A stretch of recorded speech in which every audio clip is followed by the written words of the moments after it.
নমস্কার বন্ধুরা, শর্মিলাস কিচেনের একটি নতুন পর্বে সবাইকে স্বাগত। আজকে আপনাদের জন্য নিয়ে চলে এসেছি ভীষণই মুচমুচে তিলের বড়ার রেসিপি। প্রথমে এখানে আমি নিয়ে নিয়েছি সাদা তিল। এখানে আমি 150 গ্রাম সাদা তিল নিয়েছি। তিলটাকে প্রথমেই একটু বেছে নেব। তিলের মধ্যে কাঁকড় থাকতে পারে, তাই তিলটাকে প্রথমে একটু বেছে নিতে হবে। তারপর এটাকে একটা বাটির মধ্যে নিয়ে নিচ্ছি।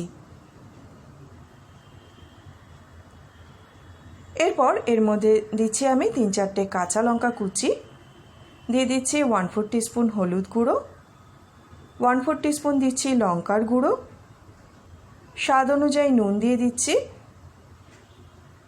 2 টেবিল স্পুন বেসন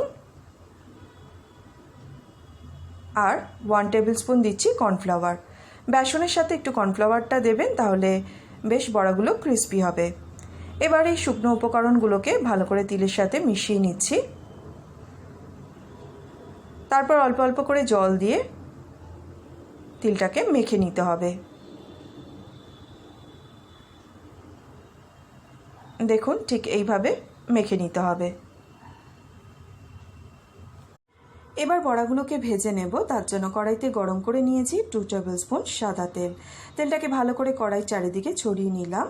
তারপর এইভাবে হাতে করে বড়াগুলোকে নিয়ে আঙ্গুল দিয়ে এইভাবে একটু চ্যাপটা করে নিতে হবে। দিয়ে তেলের মধ্যে বড়াগুলোকে ছেড়ে দিচ্ছি। এইভাবে একটু চ্যাপটা পাতলা করে বড়াগুলোকে ভাজবেন, তাতে করে তিলের বড়াগুলো কিন্তু বেশ ক্রিস্পি হবে। এপিট ওপিট উল্টে পাল্টে লো টু মিডিয়াম ফ্লেমে বড়াগুলোকে একটু সময় নিয়ে ভেজে নিতে হবে। একটু সময় নিয়ে অবশ্যই ভাজবেন, তাতে তিলের বড়াগুলো বেশ ক্রিস্পি হবে।